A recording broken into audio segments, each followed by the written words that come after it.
So I welcome you all for today's class for BA first semester DSC 1 Basic Economics students. BA first semester ಮೂಲಭೂತ ಅರ್ಥಶಾಸ್ತ್ರ ವಿದ್ಯಾರ್ಥಿಗಳಿಗೆ ಇವತ್ತಿನ ಕ್ಲಾಸ್ಗೆ ಸ್ವಾಗತ. So today we will discuss your syllabus. Okay. So you know that the title of the book, right? ಬರ್ಕೊಡ್ರಿ Basic Economics. English ಒಳಗೆ ಕನ್ನಡದಲ್ಲೇ ಮೂಲಭೂತ ಅರ್ಥಶಾಸ್ತ್ರ. So here total contact hours 42. So ಈಗ ನಿಮಗೆ ಟೋಟಲು ಇಲ್ಲಿವರೆಗೆ ನಮಗೆ ಟೀಚ್ ಮಾಡ್ತಕ್ಕಂಥದ್ದು ಅವಧಿ 42 ತಾಸು ಇದೆ. Here the total marks 60 for semester examination and 40 for IA internal assessment test. Okay. So here why you are going to learn basic economics? So what are the objectives behind to learn basic economics? So ಈ ಒಂದು ಮೂಲಭೂತ ಅರ್ಥಶಾಸ್ತ್ರವನ್ನು ಅಧ್ಯಯನ ಮಾಡಬೇಕಾಗಿ ಅದರ ಉದ್ದೇಶಗಳೇನು? So ಉದ್ದೇಶಗಳನ್ನೇ ಇಟ್ಟುಕೊಂಡು ನೀವು ಅಧ್ಯಯನ ಮಾಡ್ತೀರಿ. ಸೊ ಹೀಗಾಗಿ ಇಲ್ಲಿ ಮುಖ್ಯವಾಗಿ so to identify the facts of an economic problems. So ಆರ್ಥಿಕ ಸಮಸ್ಯೆಗಳಿಗೆ ಸಂಬಂಧಪಟ್ಟಂತಹ ಒಂದು ಸಂಗತಿಗಳನ್ನು ಗುರುತಿಸುವ ಸಲುವಾಗಿ ನಾವು ಮೂಲಭೂತ ಅರ್ಥಶಾಸ್ತ್ರಗಳನ್ನು ಅಧ್ಯಯನ ಮಾಡಬೇಕಾಗ್ತದೆ.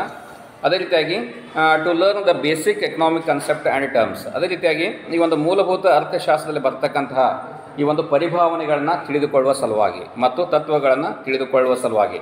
ಸೊ ಮೂಲಭೂತ ಪರಿಭಾವನೆಗಳು ಅದೇ ರೀತಿಯಾಗಿ ಇಲ್ಲಿ ತತ್ವಗಳನ್ನು ತಿಳಿದುಕೊಳ್ಳುವ ಸಲುವಾಗಿ ನಾವು ಈ ಒಂದು ಮೂಲಭೂತ ಅರ್ಥಶಾಸ್ತ್ರವನ್ನು ಅಧ್ಯಯನ ಮಾಡ್ತೀವಿ. So that is the main reason why you are going to learn basic economics. And next to explain the operations of a market system. ಅಂದರೆ ಮಾರುಕಟ್ಟೆಯ ಒಂದು ವ್ಯವಸ್ಥೆಯ ಒಂದು ಕಾರ್ಯಾಚರಣೆ ಯಾವ ರೀತಿಯಾಗಿರ್ತದೆ ಅನ್ನೋದನ್ನು ತಿಳಿದುಕೊಳ್ಳುವ ಒಂದು ಉದ್ದೇಶದಿಂದ. So to know what are the markets and how it functioning. So ಯಾವ ರೀತಿಯಾಗಿ ತನ್ನ ಕಾರ್ಯಚಟುವಟಿಕೆಯನ್ನು ಮಾರುಕಟ್ಟೆಯಲ್ಲಿ ಮಾಡ್ತದೆ ಅನ್ನುವುದನ್ನು ತಿಳಿದುಕೊಳ್ಳುವ ಒಂದು ಉದ್ದೇಶದ ಸಲುವಾಗಿ ನಾವು ಇದನ್ನು ಅಧ್ಯಯನ ಮಾಡ್ತೀವಿ. And next one is to analyse the production and cost relationship of a business firm. So ಈಗ ವ್ಯಾವಹಾರಿಕ ಉದ್ಯಮಗಳಿಗೆ ಸಂಬಂಧಪಟ್ಟಂತಹ ಒಂದು ಉತ್ಪಾದನೆ ಮತ್ತು ಅದೇ ರೀತಿಯಾಗಿ ಈ ಒಂದು ವೆಚ್ಚ ಸಂಬಂಧಪಟ್ಟಂತಹ ಸಂಬಂಧಗಳು ಯಾವ ರೀತಿಯಾಗಿರ್ತದೆ, ಉತ್ಪಾದನೆ ಮತ್ತು ವೆಚ್ಚಗಳು. ಸೊ ಅವುಗಳ ವಿಶ್ಲೇಷಣೆಯನ್ನು ತಿಳಿದುಕೊಳ್ಳುವ ಸಲುವಾಗಿ ನಾವು ಇದನ್ನು ಅಧ್ಯಯನ ಮಾಡಬೇಕು. ಈಗ ಬೇಸಿಕ್ ಎಕನಾಮಿಕ್ಸ್ ಮೂಲಭೂತ ಅರ್ಥಶಾಸ್ತ್ರ ಅಂದ ತಕ್ಷಣ so you know that the basic economics that is mainly related to production and its cost. ಉತ್ಪಾದನೆ ಮತ್ತು ವೆಚ್ಚಕ್ಕೆ ಸಂಬಂಧಿಸಿದ ಒಂದು ಅರ್ಥಶಾಸ್ತ್ರ. ಸೊ ಹೀಗಾಗಿ ಅದನ್ನು ಅಧ್ಯಯನ ಮಾಡಿದರೆ ಮಾತ್ರ ನಮಗೆ ಅದು ತಿಳಿತದೆ ಅಂತ ಹೇಳೋದು. And next one is to valid the pricing decisions under different market structures. So ಈಗ ವಿವಿಧ ಮಾರುಕಟ್ಟೆಗಳ ರಚನೆಗಳಲ್ಲಿಯೂ ಸಹ ಈ ಒಂದು ಬೆಲೆಯ ಒಂದು ನೀತಿಗಳನ್ನು ನಾವು ತಿಳಿದುಕೊಳ್ಳುವ ಒಂದು ಅಥವಾ ಮೌಲ್ಯೀಕರಿಸುವ ಸಲುವಾಗಿ ಅಥವಾ ಅಧ್ಯಯನವಾಗಿ ಮಾಡುವ ಸಲುವಾಗಿ ಇದನ್ನು ಮೂಲಭೂತ ಅರ್ಥಶಾಸ್ತ್ರವನ್ನು ತಿಳ್ಕೊಳ್ಬೇಕಾಗ್ತದೆ. ಸೊ ಹೀಗಾಗಿ you know that there are so many different market structures. So ವಿವಿಧ ಮಾರುಕಟ್ಟೆ ರಚನೆ ಇದೆ ಅರ್ಥವ್ಯವಸ್ಥೆಯಲ್ಲಿ. ಒಂದೇ ಮಾರುಕಟ್ಟೆಯಲ್ಲ, ವಿವಿಧ ಮಾರುಕಟ್ಟೆಗಳ ಒಂದು ವ್ಯವಸ್ಥೆ ರಚನೆಗಳಿದ್ದಾವೆ. ಪ್ರಾಥಮಿಕ ವಲಯದ ಒಂದು ಮಾರುಕಟ್ಟೆಯ ಒಂದು ರಚನೆ ಇದೆ. So here you know that primary market structure and secondary markets and tertiary market structure. So there are different and how to make the price decisions for each market structure. So ಪ್ರತಿಯೊಂದು ಮಾರುಕಟ್ಟೆಯ ಒಂದು ವ್ಯವಸ್ಥೆಗೆ ನಾವು ಹೇಗೆ ಬೆಲೆಗಳನ್ನು ನಿರ್ಧರಿಸಬೇಕಾಗ್ತದೆ, ಅಲ್ಲಿ ಬರ್ತಕ್ಕಂಥ ಸರಕುಗಳು ಸೇವೆಗಳಿರ್ಬೋದು ಅವುಗಳ ಬೆಲೆಗಳನ್ನು ಹೇಗೆ ನಾವು ನಿರ್ಧಾರ ಮಾಡಿಕೊಂಡು ಅಲ್ಲಿ ಮಾಡಬೇಕು. ಸೊ ಇದನ್ನು ತಿಳಿದುಕೊಳ್ಳೋ ಸಲುವಾಗಿ ಅಂತ ಹೇಳ್ಬೋದು. And the next one is use of the basic cost benefit calculations as a mean of decision making. So ಈಗ ಬೆಲೆಯನ್ನು ನಿರ್ಧರಿಸ್ತಕ್ಕಂಥ ಸಂದರ್ಭದಲ್ಲಿ ಅಥವಾ ನಿರ್ಣಯಗಳನ್ನು ತೆಗೆದುಕೊಳ್ತಕ್ಕಂಥ ಸಂದರ್ಭದಲ್ಲಿ ಸೊ ವೆಚ್ಚದ ಒಂದು ಲಾಭಾಂಶ ಅಂದರೆ ವೆಚ್ಚಗಳನ್ನು ಮಾಡಿ ಅದರ ಮೂಲಕ ನಾವು ಲಾಭಗಳನ್ನು ಸಹ ಮಾಡಿಕೊಳ್ತಕ್ಕಂತಹ ಒಂದು ಮುಖ್ಯವಾದಂತಹ ಒಂದು ಮೂಲ ಉಪಯೋಗವನ್ನು ಪಡೆದುಕೊಳ್ಳಲಿಕ್ಕೆ ಇಲ್ಲಿ ಇದರಿಂದ ಸಾಧ್ಯವಿದೆ. ಆದ್ದರಿಂದ ನಾವು ಮೂಲಭೂತ ಅರ್ಥಶಾಸ್ತ್ರವನ್ನು ಅಧ್ಯಯನ ಮಾಡ್ತೀವಿ ಅಂತ ಹೇಳ್ಬೋದು. So these are all the objectives why you are going to learn basic economics. So ಹೀಗಾಗಿ ಈ ಒಂದು ಮೂಲಭೂತ ಅರ್ಥಶಾಸ್ತ್ರವನ್ನು ನಾವು ಏಕೆ ಅಧ್ಯಯನ ಮಾಡ್ತೀವಿ ಅಂತ ಹೇಳಿದಾಗ ಈ ರೀತಿಯ ಒಂದು ಉದ್ದೇಶಗಳು ಸಂಗತಿಗಳು ಮತ್ತು ಅವುಗಳ ಒಂದು ವಿದ್ಯಮಾನಗಳನ್ನು ಮತ್ತು ಪರಿಭಾವನೆಗಳನ್ನು ಸೊ ಅದೇ ರೀತಿಯಾಗಿ ಬೆಲೆಯ ಒಂದು ನೀತಿಗಳನ್ನು, ಬೆಲೆಗಳ ನಿರ್ಧಾರಗಳನ್ನು, ಆಮೇಲೆ ಅದೇ ರೀತಿಯಾಗಿ ಈ ಒಂದು ನೀತಿಗಳನ್ನು ನಿರ್ಧರಿಸುವಿಕೆ, ನಿರ್ಣಯಗಳನ್ನು ಕೈಗೊಳ್ಳುವ ಒಂದು ಸಲುವಾಗಿ ಸೊ ಇವೆಲ್ಲವುಗಳನ್ನು ನಾವು ತಿಳ್ಕೊಳ್ಬೇಕಾದ್ರೆ ಮೂಲಭೂತ ಅರ್ಥಶಾಸ್ತ್ರವನ್ನು ಅಧ್ಯಯನ ಮಾಡಲೇಬೇಕು. Okay. So this is all about the basics this is all about the objectives of basic economics. So ಇವು ಏನು ಮೂಲಭೂತ ಅರ್ಥಶಾಸ್ತ್ರದ ಒಂದು ಉದ್ದೇಶಗಳು. So now I will move on to your syllabus. Okay. So start with write down ಬರ್ಕೊಡ್ರಿ ಎಲ್ಲರೂ both Kannada and English mediums ಬರ್ಕೊಡ್ರಿ.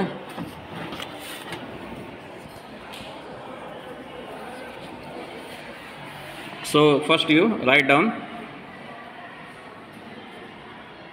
ಮೂಲಭೂತ ಅರ್ಥಶಾಸ್ತ್ರ ಅಂತಂದರೆ ಅದಕ್ಕೆಗಡೆ ಘಟಕ ಒಂದು ಅದರ ಹೆಡ್ಡಿಂಗ್ ಬರ್ಕೊಡ್ರಿ. ಘಟಕ ಅಂದರೆ heading. Basic concepts in economics, ಅರ್ಥಶಾಸ್ತ್ರದ ಮೂಲಭೂತ ಪರಿಕಲ್ಪನೆಗಳು. ಘಟಕ ಅಂದರೆ ಹೆಡ್ಡಿಂಗು, ಅರ್ಥಶಾಸ್ತ್ರದ ಮೂಲಭೂತ ಪರಿಕಲ್ಪನೆಗಳು. ಸೊ ಯೂನಿಟ್ 1 ಇಂಗ್ಲೀಷ್ದವರು basic concept in economics. Okay, so below you write down ಕೆಳಗಡೆ ಬರ್ಕೊಡ್ರಿ ಅಧ್ಯಾಯ 1 ಚಾಪ್ಟರ್ 1 ಅದರ ಹೆಡ್ಡಿಂಗ್ ಬರ್ಕೊಡ್ರಿ nature and scope of economics. Nature and scope of economics, ಅರ್ಥಶಾಸ್ತ್ರದ ಸ್ವರೂಪ ಮತ್ತು ವ್ಯಾಪ್ತಿ. ಕಂಡಾದವರು ಅಧ್ಯಾಯ 1 ಅಂದರೆ ಅದರ ಹೆಡ್ಡಿಂಗು ಅರ್ಥಶಾಸ್ತ್ರದ ಸ್ವರೂಪ ಮತ್ತು ವ್ಯಾಪ್ತಿ. ಇಂಗ್ಲೀಷೊಳಗೆ ಇಂಗ್ಲೀಷ್ ಮೀಡಿಯಮ್ ಇದ್ದವ್ರು ಬರ್ಕೊಡ್ರಿ nature and scope of economics. Okay, so ಇನ್ನು ಇಲ್ಲಿ ಯಾವ್ಯಾವುದು ಕಂಟೆಂಟ್ಗಳು ಬರ್ತವೆ ಅಧ್ಯಾಯ 1ರಲ್ಲಿ ಯಾವ್ಯಾವ ಕಂಟೆಂಟ್ಗಳು ಬರ್ತವೆ ಅನ್ನೋದು ಬರ್ಕೊಡ್ರಿ. ಅಲ್ಲಿ ಫಸ್ಟ್ ಅಂದರೆ ಪರಿಚಯ ಅಂದರೆ ಇಂಟ್ರೊಡಕ್ಷನ್. ಪರಿಚಯ ಇಂಟ್ರೊಡಕ್ಷನ್ ಆಲ್ಫಾಬೆಟಿಗೆ ಹಾಕ್ರಲ್ಲಿ. ಅರ್ಥಶಾಸ್ತ್ರದ ಅರ್ಥ ವಿವರಣೆ. ಅರ್ಥಶಾಸ್ತ್ರದ ಅರ್ಥ ವಿವರಣೆ ಅದರ ಕೆಳಗಡೆ ಆಲ್ಫಾಬೆಟ್ ಬಿ ಅರ್ಥಶಾಸ್ತ್ರದ ಸ್ವರೂಪ.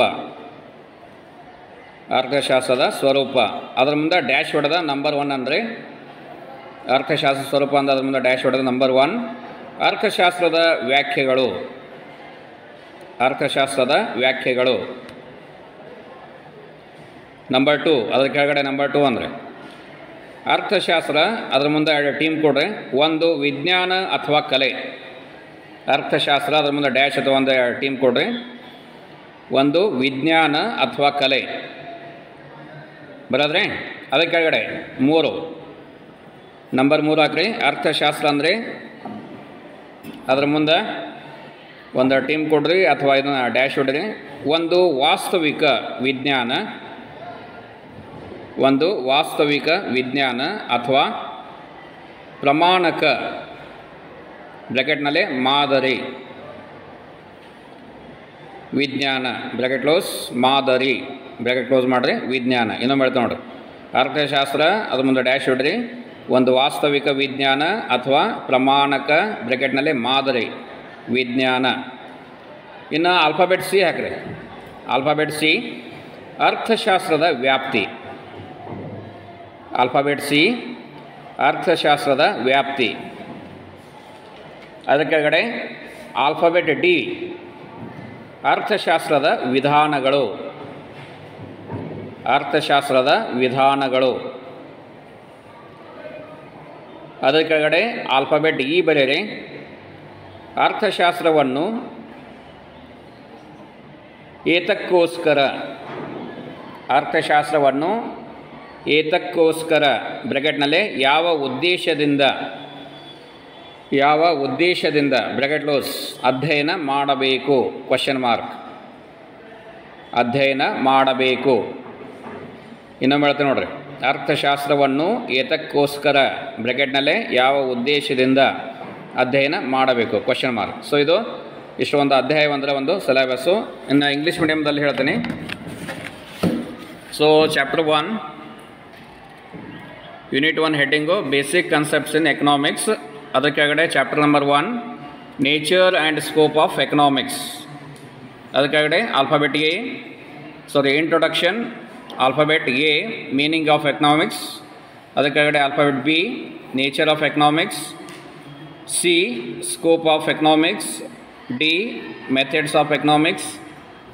E why study economics question mark. So this is chapter 1 syllabus. Next to chapter 2 thinking like an economist. Chapter number 2 thinking like an economist. So ಇದರಲ್ಲಿ ಆಲ್ಫಾಬೆಟ್ ಎ ಅಂತ ಬರ್ಕೊಡೋ ಕೆಳಗಡೆ thinking like an economist. Alphabet B, the economist as scientist. Alphabet C, the economist as policy advisor. Alphabet D, economic policy. So ಕನ್ನಡದ ಬರ್ಕೊಡ್ರಿ ಅಧ್ಯಾಯ 2. So ಈ ಒಂದು ಅಧ್ಯಾಯ 2ರ ಒಂದು syllabus ಬರ್ಕೊಡ್ರಿ Kannada names. ಅರ್ಥಶಾಸ್ತ್ರಜ್ಞನಂತೆ ಆಲೋಚಿಸುವುದು. ಅಧ್ಯಾಯ 2 ಹೆಡ್ಡಿಂಗ್ ಬರ್ಕೊಡ್ರಿ ಅರ್ಥಶಾಸ್ತ್ರಜ್ಞನಂತೆ ಆಲೋಚಿಸುವುದು ಅಥವಾ ಚಿಂತನೆ ಮಾಡುವುದು. ಬರೋದ್ರೆ ಅದ್ರ ಕೆಳಗಡೆ ಅರ್ಥ ವಿವರಣೆ ಅಂದರೆ ಅರ್ಥ ವಿವರಣೆ, ಅದರ ಕೆಳಗಡೆ ಆಲ್ಫಾಬೆಟ್ ಎ. ಅರ್ಥಶಾಸ್ತ್ರಜ್ಞನಂತೆ ಯೋಚಿಸುವಿಕೆಗೆ ಕೆಲವು ಉದಾಹರಣೆಗಳು.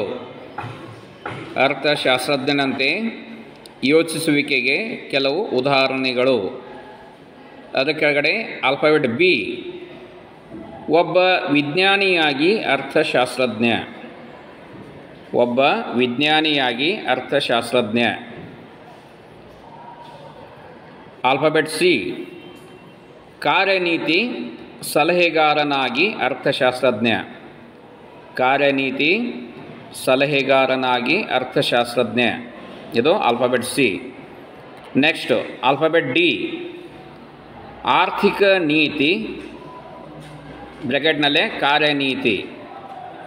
ಆರ್ಥಿಕ ನೀತಿ ಬ್ರ್ಯಾಕೆಟ್ನಲ್ಲೇ ಕಾರ್ಯನೀತಿ. ಇದು ಆಲ್ಫಾಬೆಟ್ ಡಿ ಆಯಿತು. ನೆಕ್ಸ್ಟು ಆಲ್ಫಾಬೆಟ್ ಇ, ಆರ್ಥಿಕ ನೀತಿಯ ಪಾತ್ರ. ಆರ್ಥಿಕ ನೀತಿಯ ಪಾತ್ರ. ಸೊ ಇದೆಷ್ಟು ಈ ಒಂದು ಅಧ್ಯಾಯ 2ಕ್ಕೆ ಸಂಬಂಧಪಟ್ಟ ಒಂದು ಸಿಲೆಬಸ್. ಇನ್ನು ಅದಕ್ಕೆ ಹೇಳಬೇಕು ನೋಡಿ ಅಧ್ಯಾಯ 3. ಅಧ್ಯಾಯ 3 ಇದು ಎಲ್ಲ ಯೂನಿಟ್ 1ದಲ್ಲಿ ಬರ್ತದ. ಓಕೆ, ಅಧ್ಯಾಯ 3 ಹೆಡ್ಡಿಂಗ್ ಬರ್ಕೊಡ್ರಿ. ಬರ್ಕೊಂಡಿಲ್ಲ ಯಾರು? ಆರ್ಥಿಕ ವ್ಯವಸ್ಥೆ. ಆರ್ಥಿಕ ವ್ಯವಸ್ಥೆ. ಅದರ ಕೆಳಗಡೆ ಆಲ್ಫಾಬೆಟ್ ಎ ಹಾಕ್ರಿ. ಆರ್ಥಿಕ ವ್ಯವಸ್ಥೆಯ ಅರ್ಥ ವಿವರಣೆ. ಆರ್ಥಿಕ ವ್ಯವಸ್ಥೆಯ ಅರ್ಥ ವಿವರಣೆ. ಅದರ ಕೆಳಗಡೆ ಆಲ್ಫಾಬೆಟ್ ಬಿ, ಆರ್ಥಿಕ ಚಟುವಟಿಕೆಗಳ ವಿಧಗಳು. ಆರ್ಥಿಕ ಚಟುವಟಿಕೆಗಳ ವಿಧಗಳು.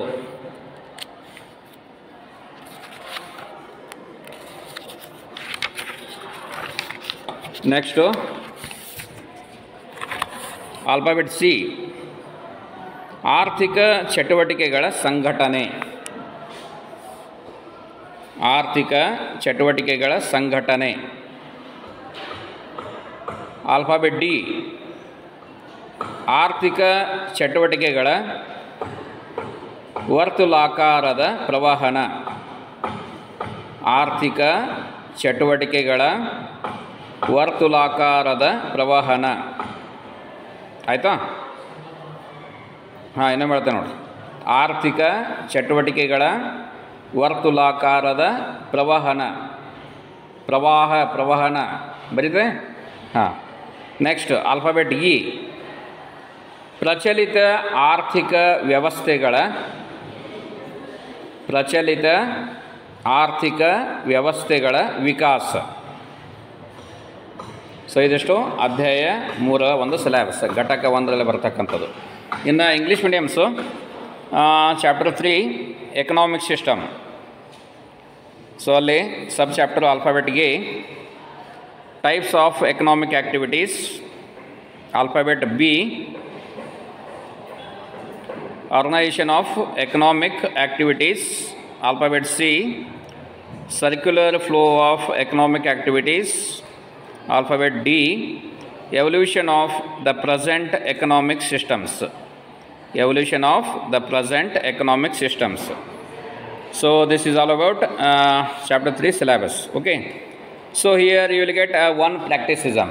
ಇಲ್ಲಿ ನಿಮಗೆ ಒಂದು ಪ್ರಾಯೋಗಿಕ ಒಂದು ಚಟುವಟಿಕೆಯನ್ನು ಕೊಡ್ತೀವಿ. ಆ ಪ್ರಯೋಗಾತ್ಮಕ ಒಂದು ಚಟುವಟಿಕೆ ಯಾವುದಂದರೆ ನಂಬರ್ 1 ಗ್ರೂಪ್ ಡಿಸ್ಕಷನ್. ಓಕೆ, ಗುಂಪು ಚರ್ಚೆ ಇರ್ತದೆ. On what? On choice problems. So ಈ ಒಂದು ಅವಶ್ಯಕತೆಯ ಒಂದು ಸಮಸ್ಯೆಗಳಿಗೆ ಸಂಬಂಧಪಟ್ಟು ಅಥವಾ ಈ ಒಂದು ಏನು what are the needs, what are your choices, ನಿಮ್ಮ ಅವಶ್ಯಕತೆಗಳೇನು, ಅಲ್ಲಿ ಸಮಸ್ಯೆಗಳು ಬರ್ತಾವೆ. ಸೊ ನಿಮಗೆ ಚಾಯ್ಸ್ ಕೊಟ್ಟಾಗ ಯಾವುದನ್ನು ತೊಗೋಬೇಕು, ಯಾವುದನ್ನು ಬಿಡಬೇಕು. So there will get a problems. Okay, ನಿಮಗೆ ಸಮಸ್ಯೆ ಸ್ಟಾರ್ಟ್ ಆಗ್ತದೆ. ಚಾಯ್ಸ್ಗಳನ್ನು ನಿಮಗೆ ಅವಕಾಶಗಳನ್ನು ಕೊಟ್ಟಾಗಿರ್ಬೋದು, ನಿಮಗೆ ಅವಶ್ಯಕಗಳು ಬಂದಾಗ ಆ ಸಂದರ್ಭದಲ್ಲಿ ಯಾವುದನ್ನು ಆಯ್ಕೆ ಮಾಡಿಕೊಳ್ಳಬೇಕು ಅನ್ನೋ ಒಂದು ಸಮಸ್ಯೆ ಬರ್ತದೆ. So here you will get one activity. That activity is nothing but group discussion on choice problems. Okay, ಇನ್ನು ಎರಡನೇದು ಆ್ಯಕ್ಟಿವಿಟಿಯನ್ನು ನಾವಿಲ್ಲಿ ಕಂಡಕ್ಟ್ ಮಾಡ್ತೀವಿ. So here you will get assignment questions. So assignment on the types of economic systems. Okay, ಆರ್ಥಿಕ ವ್ಯವಸ್ಥೆಗಳ ಒಂದು ಪ್ರಕಾರಗಳ ಮೇಲೆ ನಾವು ನಿಮಗೆ ಅಸೈನ್ಮೆಂಟನ್ನು ಕೊಡ್ತೀವಿ, ಕ್ವಶನ್ನು. ಸೊ ಅದನ್ನು ನೀವು ಬರೀಬೇಕಾಗ್ತದೆ ಅಸೈನ್ಮೆಂಟ್ ಬುಕ್ಲೆಟ್ದಲ್ಲಿ. ಸೊ ಅದು ಮುಗಿದ ಮೇಲೆ ನಾವು ಹೇಳ್ತೀವಿ ನಿಮಗೆ ಇದೆಲ್ಲ 3 ಚಾಪ್ಟರು ಘಟಕ 1ರಲ್ಲಿ ಮುಗಿದ ಮೇಲೆ. So will tell you later. Okay, so this is 2 activities which are going to face in unit 1. Okay, so ನಾವು I will move on to unit 2, ಘಟಕ 2. ಸೊ ಘಟಕ 2ರ ಒಂದು ಹೆಡ್ಡಿಂಗ್ ಬರ್ಕೊಡ್ರಿ. ಘಟಕ 2 ಅದರ ಹೆಡ್ಡಿಂಗು ಬೇಡಿಕೆ, ಪೂರೈಕೆ ಮತ್ತು ಮಾರುಕಟ್ಟೆಗಳು. ಬೇಡಿಕೆ, ಪೂರೈಕೆ ಮತ್ತು ಮಾರುಕಟ್ಟೆಗಳು.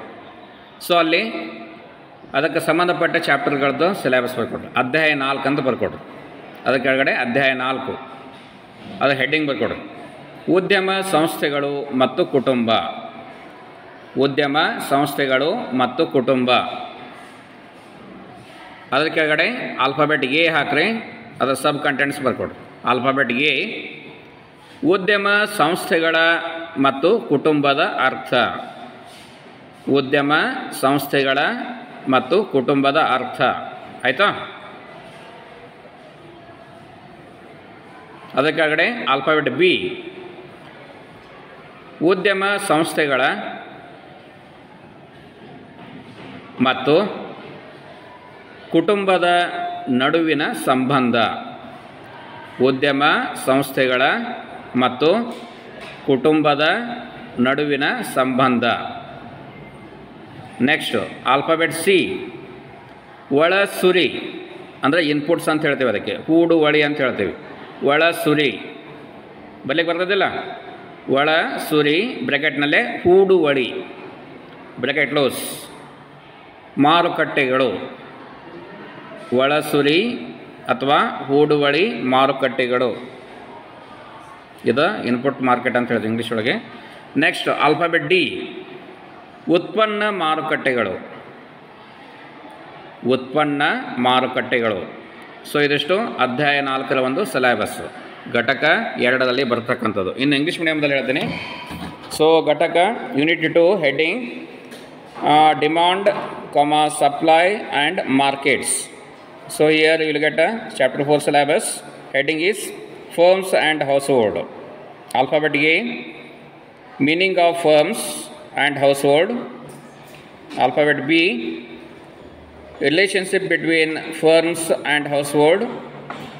Alphabet C, input markets. Alphabet D, output markets. And next chapter 5 heading is demand and supply. So alphabet A, individual demand. B, market demand. C, demand determinants. D, supply and its determinants. E, market equilibrium. So Kannada ಮೀಡಿಯಮ್ದಲ್ಲಿ ಬರ್ಕೊಡಿ. ಕನ್ನಡ ಮೀಡಿಯಮ್ದಲ್ಲಿ ಅಧ್ಯಾಯ 5ರ ಒಂದು syllabus, ಅದರ heading ಬರ್ಕೊಡ್ರಿ. ಬೇಡಿಕೆ ಮತ್ತು ಪೂರೈಕೆ. ಬೇಡಿಕೆ, ಪೂರೈಕೆ ಮತ್ತು ಮಾರುಕಟ್ಟೆ. ಅಂದರೆ ಬೇಡಿಕೆ, ಪೂರೈಕೆ ಮತ್ತು ಮಾರುಕಟ್ಟೆ. ಅದರ ಕೆಳಗಡೆ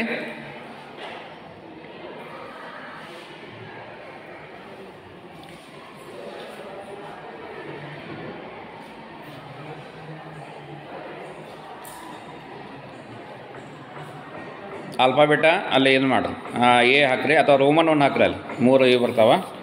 ರೋಮನ್ 1 ಹಾಕ್ರಿ. ಬೇಡಿಕೆಯ ಸಿದ್ಧಾಂತ, ರೋಮನ್ 1 ಹಾಕ್ರಿ. ಅಲ್ಲಿ ಬೇಡಿಕೆಯ ಸಿದ್ಧಾಂತ.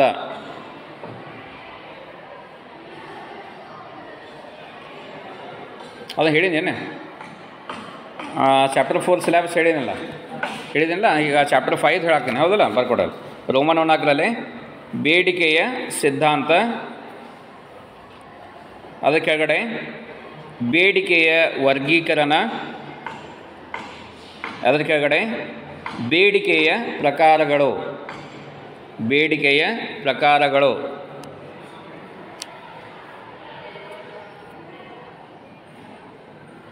ಓಕೆ, ಇನ್ನು ಅದ್ರ ಕೆಳಗಡೆ ಆಲ್ಫಾಬೆಟ್ ಎ ಹಾಕಿ ಬರ್ಕೊಡ್ರಿ. ವ್ಯಕ್ತಿಗತ ಬೇಡಿಕೆ, ವ್ಯಕ್ತಿಗತ ಬೇಡಿಕೆ.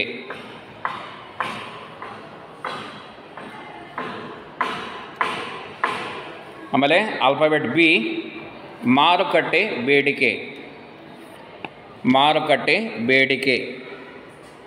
ಅದ್ರ ಮುಂದೆ ಡ್ಯಾಶ್ ಹಿಡಿದು ಬರ್ಕೊಡ್ರಿ. ನಂಬರ್ 1 ಮಾರುಕಟ್ಟೆ ಬೇಡಿಕೆ ಬರೋದ್ರಲ್ಲ, ಅದ್ರ ಮುಂದೆ ಡ್ಯಾಶ್ ಹಿಡಿದು ಬರ್ಕೊಡ್ರಿ. ನಂಬರ್ 1 ಬೇಡಿಕೆಯ ನಿಯಮ, ಅದರ ಕೆಳಗಡೆ ನಂಬರ್ 2 ಬೇಡಿಕೆ ನಿಯಮದ ಕಲ್ಪನೆಗಳು, ಬೇಡಿಕೆ ನಿಯಮದ ಕಲ್ಪನೆಗಳು. 3 ಬೇಡಿಕೆ ನಿಯಮದ ಆಚರಣೆಗೆ ಕಾರಣಗಳು, ಬೇಡಿಕೆ ನಿಯಮದ ಆಚರಣೆಗೆ ಕಾರಣಗಳು, ಅಥವಾ ಬೇಡಿಕೆಯ ರೇಖೆಯು ಎಡದಿಂದ ಬಲಕ್ಕೆ,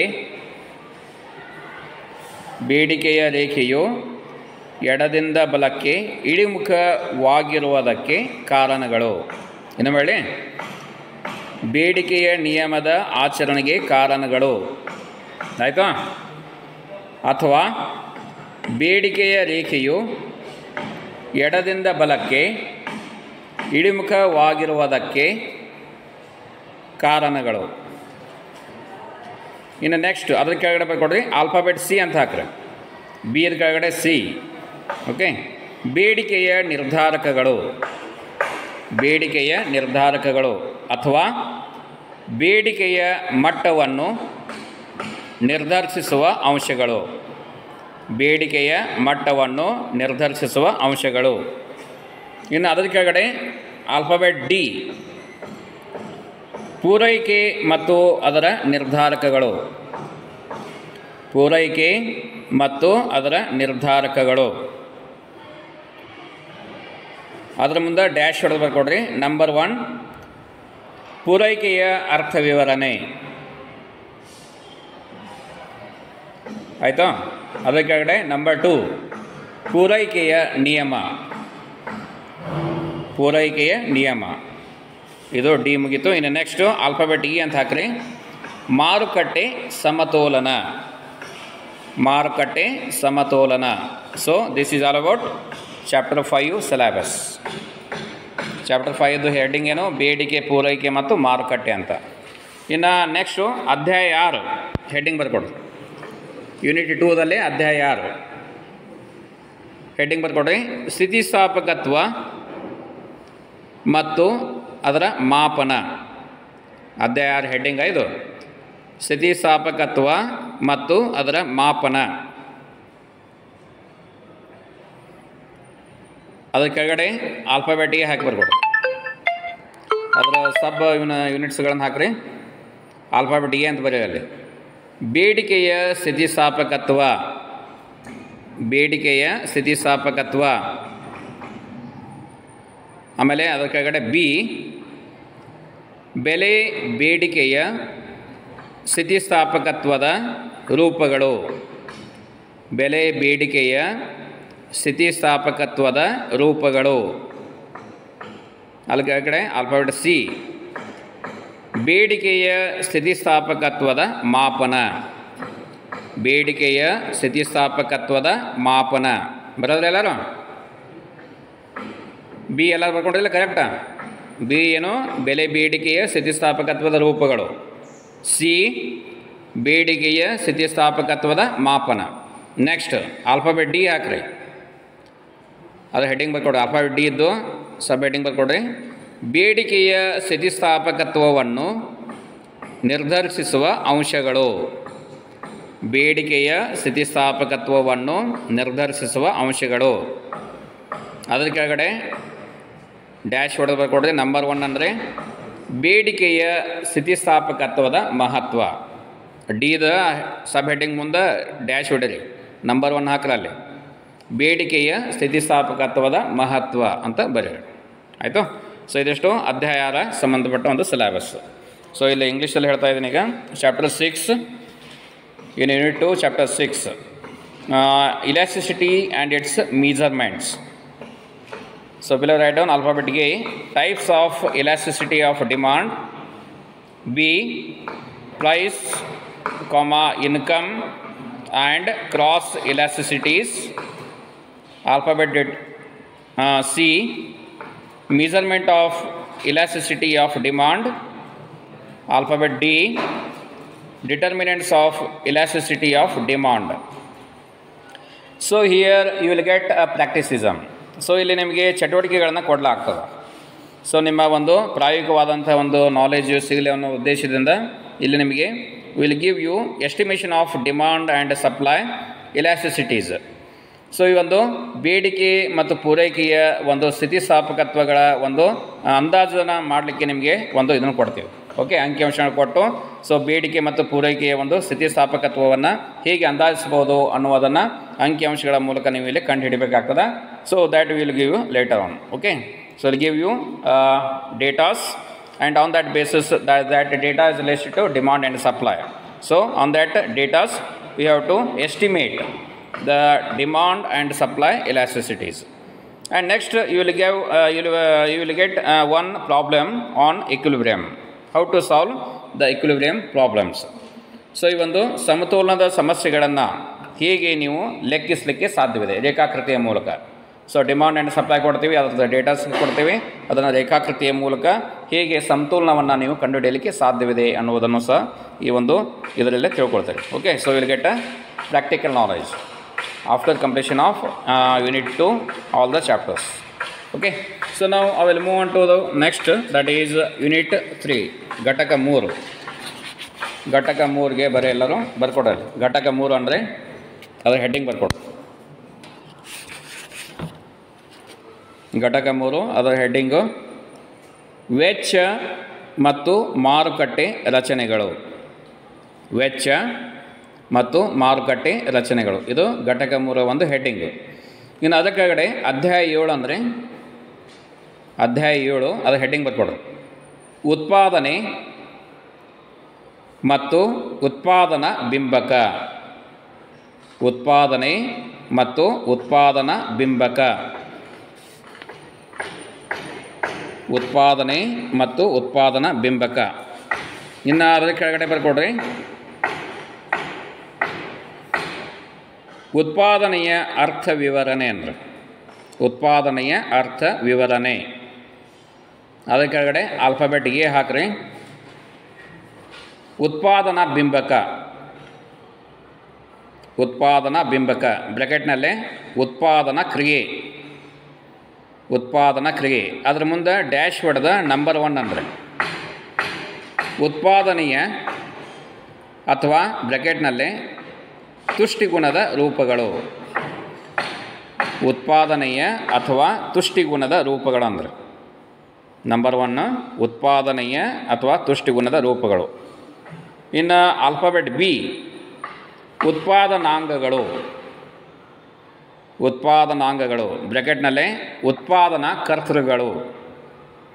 ಬ್ರ್ಯಾಕೆಟ್ನಲ್ಲೇ ಉತ್ಪಾದನಾ ಕರ್ತೃಗಳು. ಇದು ಮಾಡಿ ಆಮೇಲೆ ಬರೋದಕ್ಕೆ ರದ್ವತ್ತು ಕೊಡ್ರಿ. ಕರ್ತೃಗಳು, ಉತ್ಪಾದನಾ ಕರ್ತೃಗಳು. ಆಯಿತಾ. Next C Cobb Douglas. Cobb's ಬ ವ್ಯಂಜನ ಮಾಡಿರಿ. ಕಾಬ್ ಅದ್ರ ಮುಂದೆ ಡ್ಯಾಶ್ ಹೊಡ್ರಿ. ಡಗ್ಲಾಸ್ ಡ ಗ್ಲಾ ಗಾ ಬರೋದಕ್ಕೆ ಲದ ಒತ್ತು ಕೊಡ್ರಿ. ಗ್ಲಾ ಸ ವ್ಯಂಜನ ಮಾಡಿರಿ. ಇನ್ನೂ ಹೇಳ್ತಾನೆ ಕಾಬ್ ಡಗ್ಲಾಸ್.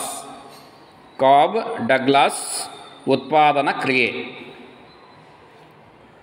ಇದಕ್ಕೆ ಇಂಗ್ಲೀಷ್ ಒಳಗೆ ಕಾಬ್ ಡಗ್ಲಾಸ್ ಪ್ರೊಡಕ್ಷನ್ ಫಂಕ್ಷನ್ ಅಂತ ಕರಿತೀವಿ. ಇನ್ನು ಆಲ್ಫಾಬೆಟ್ ಡಿ ಉತ್ಪನ್ನದ ವಿಧಾನಗಳು. ಆಲ್ಫಾಬೆಟ್ ಡಿ ಉತ್ಪನ್ನದ ವಿಧಗಳು. ವಿಧಾನ ಅಲ್ಲ, ವಿಧಗಳು. ಉತ್ಪನ್ನದ ವಿಧಗಳು. Okay, so this is all about chapter 7 syllabus. ಇನ್ನು English ಮೀಡಿಯಮ್ದಲ್ಲಿ so Unit 3 Cost and Market Structures. Chapter number 7, heading is production and cost. So alphabet A, production function; B, total production cost; C, marginal production cost; D, average production cost; E, revenue function. Next, chapter 8, heading is accounting and economic cost. Chapter 8, accounting and economic cost. So here what are the sub-chapters? Alphabet A, cost in the short run.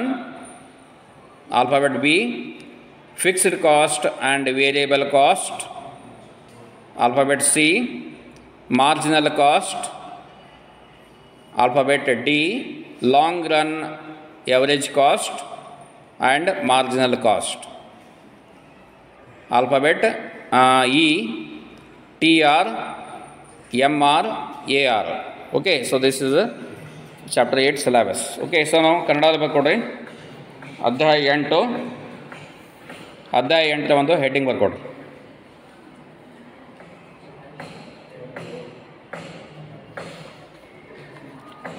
ಅಧ್ಯಾಯ 8 ಒಂದು heading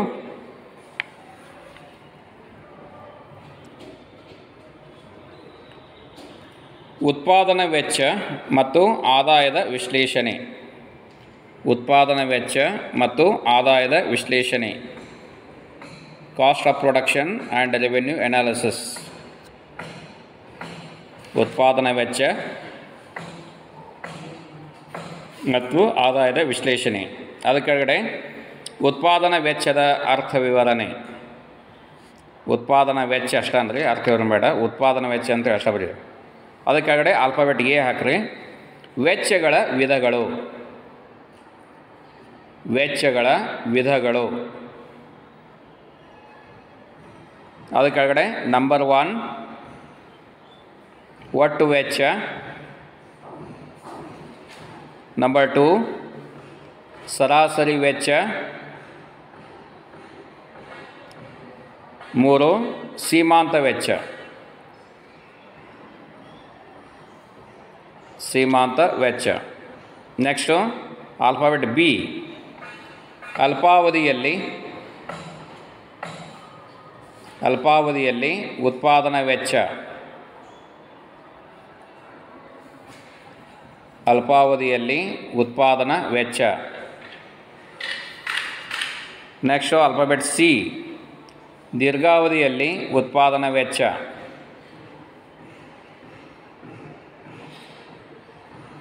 ದೀರ್ಘಾವಧಿಯಲ್ಲಿ ಉತ್ಪಾದನಾ ವೆಚ್ಚ.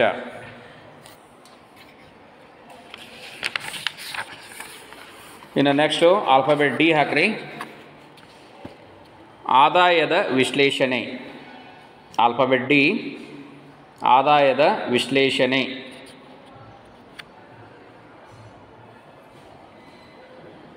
Number 1 ಒಟ್ಟು ಆದಾಯ ಬ್ರ್ಯಾಕೆಟ್ನಲ್ಲೇ TR ಅಂದರೆ total revenue ಅಂತ. ಒಟ್ಟು ಆದಾಯ ಬ್ರ್ಯಾಕೆಟ್ನಲ್ಲೇ TR. ನಂಬರ್ 2 ಸರಾಸರಿ ಆದಾಯ AR. ಸರಾಸರಿ ಆದಾಯ ಎವರೇಜ್ ರೆವಿನ್ಯೂ ಅಂತ ಹೇಳ್ತೇವೆ, AR ಕ್ಯಾಪಿಟಲ್ ವರ್ಡ್ಸ್ AR. ಆಮೇಲೆ ನೆಕ್ಸ್ಟ್ 3 ನಂಬರ್ ಹಾಕ್ರಿ. ಸೀಮಾಂತ ಆದಾಯ. ಸೀಮಾಂತ ಆದಾಯ ಬ್ರ್ಯಾಕೆಟ್ನಲ್ಲೇ MC, ಮಾರ್ಜಿನಲ್ ಕಾಸ್ಟ್ ಅಂತ ಹೇಳ್ತೇವೆ ಅದಕ್ಕೆ. ಸೀಮಾಂತ ಆದಾಯ, ಸಾರಿ MR ಅಂದರೆ MC ಅಲ್ಲ, MR. ಸೀಮಾಂತ ಆದಾಯ ಬ್ರ್ಯಾಕೆಟ್ನಲ್ಲೇ MR, ಮಾರ್ಜಿನಲ್ ರೆವೆನ್ಯೂ. ಇನ್ನು ಅದ್ರ ಕೆಳಗಡೆ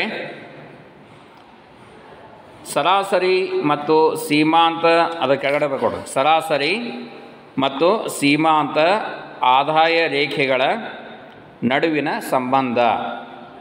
ಸರಾಸರಿ ಮತ್ತು ಸೀಮಾಂತ ಆದಾಯ ರೇಖೆಗಳ ನಡುವಿನ ಸಂಬಂಧ. ಅದರ ಕೆಳಗಡೆ ಆದಾಯ ರೇಖೆಗಳ ಮಹತ್ವ. ಆದಾಯ ರೇಖೆಗಳ ಮಹತ್ವ. Okay, so this is all about chapter number 8 syllabus. So ನಾವು ಅಧ್ಯಾಯ 9 ಬರ್ಕೊಡ್ರಿ. ಚಾಪ್ಟರ್ ನಂಬರ್ 9, ಅಧ್ಯಾಯ 9. ಅದು ಹೆಡ್ಡಿಂಗ್ ಬರ್ಕೊಡ್ರಿ. ಮಾರುಕಟ್ಟೆ ರಚನೆಗಳು. ಮಾರುಕಟ್ಟೆ ರಚನೆಗಳು. ಅದಕ್ಕಾಗಡೆ ಆಲ್ಫಾಬೆಟ್ ಎ ಅದು ಹೆಡ್ಡಿಂಗ್ ಬರ್ಕೊಡ್ರಿ, ಮಾರುಕಟ್ಟೆಗಳು. ಅದ್ರ ಮುಂದೆ ಡ್ಯಾಶ್ ಹೊಡೆದ ನಂಬರ್ 1 ಸ್ವರೂಪ. ಅದಕ್ಕಾಗಡೆ ನಂಬರ್ 2 ಮಾರುಕಟ್ಟೆಯ ವರ್ಗೀಕರಣ. ಬರೋದ್ರೆ ಎಲ್ಲರೂ ಇನ್ನು ಒಳ್ಳೆ ಆಲ್ಫಾಬೆಟ್ ಎ ಮಾರುಕಟ್ಟೆಗಳು. ಅದರ ಮುಂದೆ ಡ್ಯಾಶ್ ಹೊಡೆದು ಬರೀರಿ, ನಂಬರ್ 1 ಹಾಕ್ರಿ ಸ್ವರೂಪ. ಅದರ ಕೆಳಗಡೆ ನಂಬರ್ 2 ಅಂದರೆ ಮಾರುಕಟ್ಟೆಯ ವರ್ಗೀಕರಣ. ಇನ್ನು ನೆಕ್ಸ್ಟು ಆಲ್ಫಾಬೆಟ್ ಬಿ ಅಂತ ಬರೀರಿ. ಆಲ್ಫಾಬೆಟ್ ಬಿ ಹಾಕ್ರಿ, ಕ್ಯಾಪಿಟಲ್ ವರ್ಡ, ಪರಿಪೂರ್ಣ ಪೈಪೋಟಿ. ಪರಿಪೂರ್ಣ ಪೈಪೋಟಿ.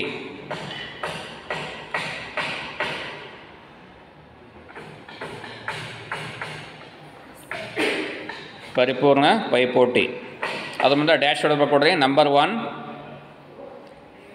ಬೆಲೆ ನಿರ್ಧಾರ ಕಾರ್ಯತಂತ್ರ. ಬೆಲೆ ನಿರ್ಧಾರ ಕಾರ್ಯತಂತ್ರ. ಅದಕ್ಕಾಗಡೆ ನಂಬರ್ 2 ಸಮತೋಲನ ಬೆಲೆಯ ಮೇಲೆ ಬೇಡಿಕೆ ಮತ್ತು ಪೂರೈಕೆಯ ಬದಲಾವಣೆಯ ಪರಿಣಾಮ. ಸಮತೋಲನ ಬೆಲೆಯ ಮೇಲೆ ಬೇಡಿಕೆ ಮತ್ತು ಪೂರೈಕೆಯ ಬದಲಾವಣೆಯ ಪರಿಣಾಮ. ಬರೋದ್ರೆ ನೆಕ್ಸ್ಟ್ ಆಲ್ಫಾಬೆಟ್ ಸಿ, ಏಕಸ್ವಾಮ್ಯ ಮಾರುಕಟ್ಟೆ. ಆಲ್ಫಾಬೆಟ್ ಸಿ ಹಾಕ್ರಿ, ಏಕಸ್ವಾಮ್ಯ ಮಾರುಕಟ್ಟೆ. ಅದ್ರ ಮುಂದೆ ಡ್ಯಾಶ್ ಹೇಳ್ಬೇಕು ಕೊಡ್ರಿ, ನಂಬರ್ 1 ಏಕಸ್ವಾಮ್ಯದ ವಿಧಗಳು. ಏಕಸ್ವಾಮ್ಯದ ವಿಧಗಳು. ಅದರ ಕೆಳಗಡೆ ನಂಬರ್ 2 ಏಕಸ್ವಾಮ್ಯದಲ್ಲಿ ಬೆಲೆ ನಿರ್ಧಾರ ಕಾರ್ಯತಂತ್ರ. ಏಕಸ್ವಾಮ್ಯದಲ್ಲಿ ಬೆಲೆ ನಿರ್ಧಾರ ಕಾರ್ಯತಂತ್ರ. ಇನ್ನು ಅದರ ಕೆಳಗಡೆ ಆಲ್ಫಾಬೆಟ್ ಡಿ ಅಂತ ಬರೀರಿ, ಹೆಡ್ಡಿಂಗ್ ಬರ್ಕೊಡ್ರಿ. ಆಲ್ಫಾಬೆಟ್ ಡಿ ಹೆಡ್ಡಿಂಗು ಅಪರಿಪೂರ್ಣ ಪೈಪೋಟಿ. ಅಪರಿಪೂರ್ಣ ಪೈಪೋಟಿ. ಅಪರಿಪೂರ್ಣ ಪೈಪೋಟಿ. ಅದ್ರ ಮುಂದೆ ಡ್ಯಾಶ್ ಹೊಡೆದ ನಂಬರ್ 1 ಸ್ವಾಮ್ಯಯುತ ಪೈಪೋಟಿ. ಸ್ವಾಮ್ಯಯುತ ಪೈಪೋಟಿ. ನೆಕ್ಸ್ಟ್ ನಂಬರ್ 2 ಕೆಲ ಜನ ಸ್ವಾಮ್ಯ. ಇನ್ನು ಒಳ್ಳೆ ಡಿ ಅಪರಿಪೂರ್ಣ ಪೈಪೋಟಿ. ಅದರ ಮುಂದೆ ಡ್ಯಾಶ್ ಹೊಡೆದು ಬರ್ಕೊಡ್ರಿ, ನಂಬರ್ 1 ಸ್ವಾಮ್ಯಯುತ ಪೈಪೋಟಿ. ಅದಕ್ಕಾಗಡೆ ನಂಬರ್ 2 ಕೆಲ ಜನ ಸ್ವಾಮ್ಯ. So this is all about chapter 9 syllabus. So English ಮೀಡಿಯಮ್ದಲ್ಲೇ market structure, heading is market structure. Alphabet A markets, B perfect and imperfect competition, C features of perfect competition, D monopoly, oligopoly and monopolistic competition, E pricing strategies. So this is all about chapter 9. So here we have total 9 chapters. Okay, ಪ್ರತಿಯೊಂದು ಯೂನಿಟ್ದಲ್ಲಿ you will get 3 chapters and their subtopics. Okay, so ಈಗ total unit 1, unit 2 and unit 3. So total you have 9 chapters.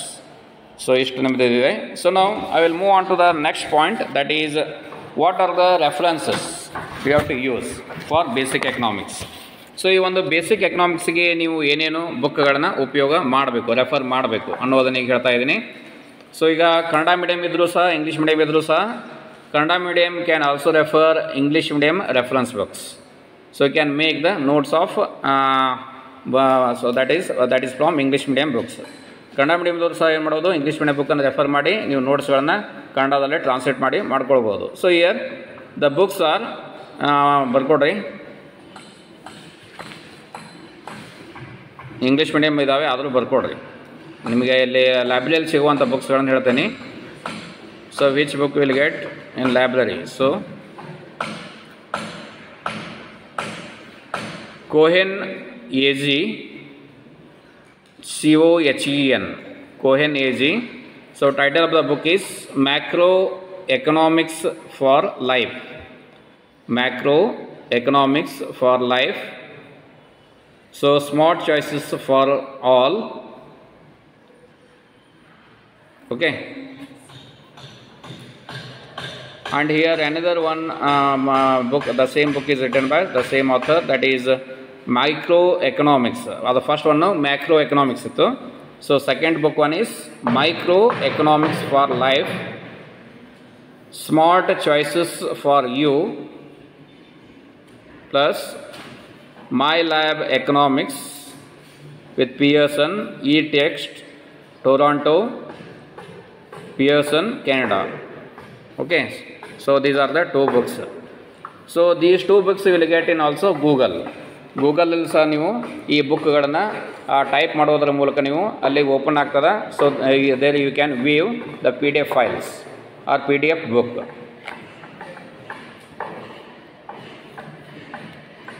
Okay, and also you have microeconomics and macroeconomics written by our local authors or state well known famous authors KD Basava.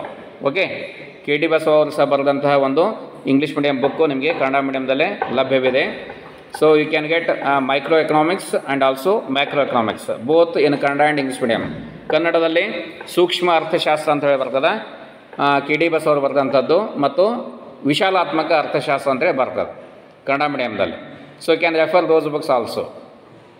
And also you can refer HR Krishnaiah Gowda in Kannada medium.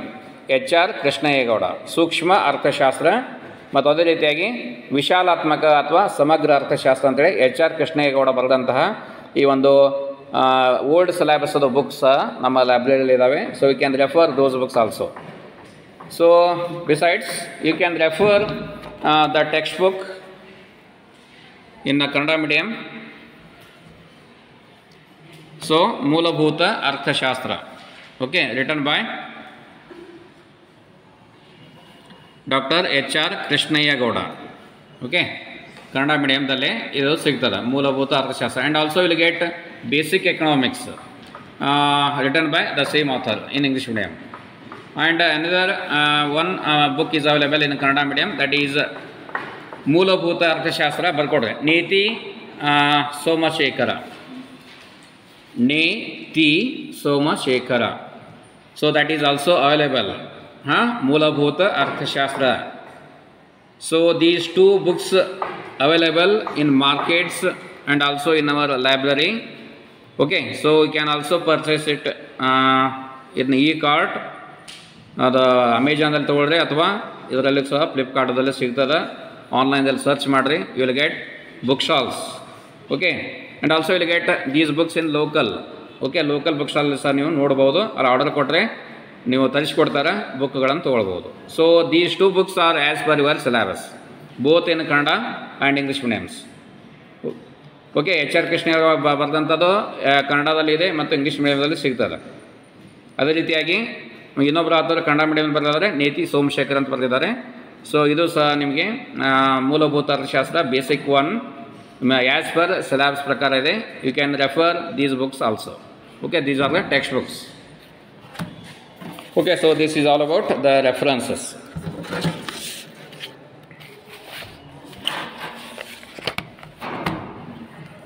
So now, if you have any doubt, you can ask regarding the today's class on syllabus. So ಇವತ್ತಿನ ಈ ಒಂದು ಸಿಲೆಬಸ್ಗೆ ಸಂಬಂಧಪಟ್ಟ discussion ಮಾಡಿದ್ವಿ. ಏನಾದರೂ doubts ಇದ್ದರೆ ಕೇಳ್ಬೋದು. If you have any doubt. So ಏನಿರಲ್ಲ. Okay, so ನಾವು I will end the class. So thank you.